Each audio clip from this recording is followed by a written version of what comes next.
Hello, I decided to create this video because a lot of students, especially at the beginning of each term, have trouble getting their grades to transfer from ZyBooks over to the Brightspace gradebook. For example, students will go into the ZyBooks textbook and they will go through all of the practice activities, and let's say they make 100s.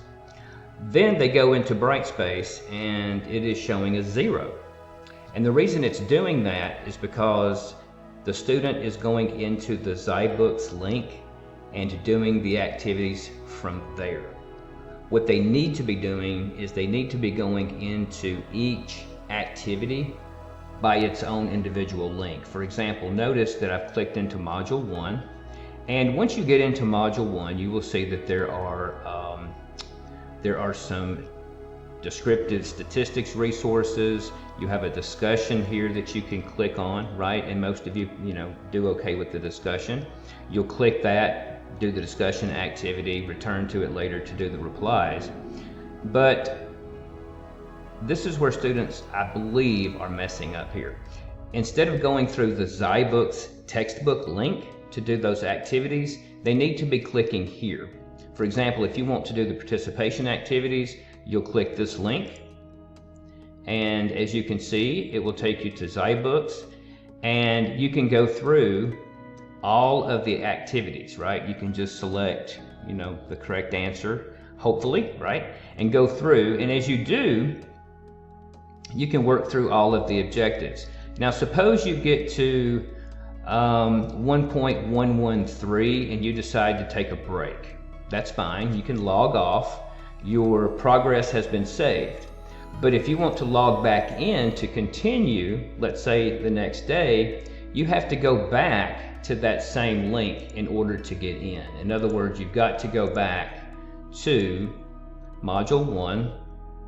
Once you're in Module 1, you'll go back, and again, you will click on the participation link. That would take you back into ZyBooks, and you can continue from there. Also, if you want to do the challenge activities, same thing. You'll click this link, and that will take you to those questions.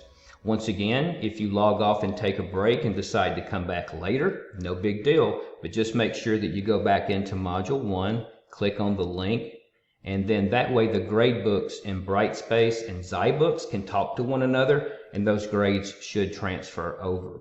Again, what a lot of students are doing is, instead of doing that, they're going into the textbook, and I'm not sure where the textbook is on your page. On mine, it's under Instructor Resources, so I'll just show you. A lot of students click here. They go into the textbook, and then they go into the modules, and they go through and they answer the questions, but guess what? Since they did not go in through the assignment link, the grade does not transfer. Does the student have to redo the work? No. All you have to do is go back to Module 1, go back to the appropriate link. So let's say that you went in through the grade book and you completed the entire thing, but it did not transfer, right? All you have to do is go here, click on this link, and once you do that, the Brightspace gradebook will pull the grades from ZyBooks. So I hope this helps. If you have tried all of this and you're still stuck, you can reach out to tech support and they can take a look at it. One of the things that they're going to ask you is this: are you using the Chrome browser? That is the preferred browser. Evidently, if you're using a different browser, it can, it can cause issues. Another thing you might try to do is clear the cache, your browsing history, things like that, and then restart your computer. But as long as you are accessing the assignments from their respective links in Brightspace, you should be okay. Thanks for watching.